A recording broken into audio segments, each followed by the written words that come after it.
bonjour à toutes et à tous. Comment lutter contre le réchauffement climatique? Cette question, elle se pose de façon pressante au pouvoir public. Pour y répondre, il dispose de 3 instruments qui s'attaquent aux externalités négatives sur l'environnement, c'est-à-dire aux effets nuisibles de l'activité économique qui ne sont pas comptabilisés par le marché.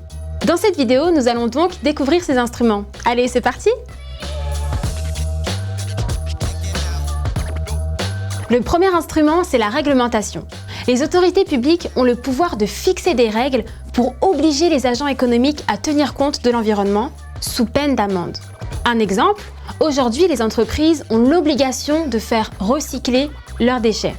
Attention, la réglementation n'est pas toujours efficace. Si elle est trop stricte, elle devient inapplicable. Par contre, si elle est trop laxiste, elle n'a aucun effet. Voyons alors ce qu'il en est avec le deuxième instrument.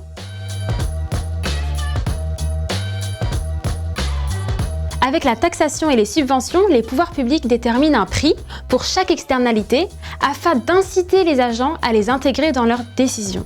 Par exemple, si vous achetez une voiture polluante, vous devrez payer une taxe pouvant aller jusqu'à 40 000 €. A l'inverse, si vous optez pour une voiture électrique, vous pourrez recevoir une subvention de 6 000 €.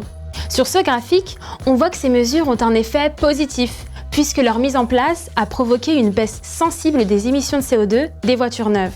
Mais la taxation ne décourage pas toujours les agents les plus riches. Ceux-ci peuvent au contraire acheter des voitures polluantes pour prouver qu'ils en ont les moyens. Venons-en au troisième instrument, le marché des quotas d'émissions de CO2.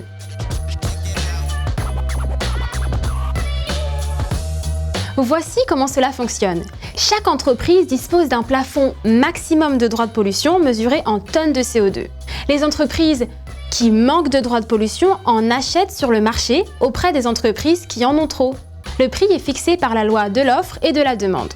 Ce système permet de fixer un niveau maximum d'émissions de carbone et de le diminuer chaque année. Malheureusement, ça ne fonctionne pas toujours très bien, car sur le marché des quotas mis en place dans l'Union européenne, le prix de la tonne de CO2 dépasse trop rarement les 25 €. Or, selon les experts, c'est à partir de ce prix que le marché devient efficace pour inciter les entreprises à moins polluer. Vous le voyez, l'intervention des pouvoirs publics rencontre plusieurs limites. Mais au moins, maintenant, vous connaissez les moyens d'action dont ils disposent. Pour continuer vos révisions, rendez-vous sur anabac.com et à très vite pour une nouvelle vidéo.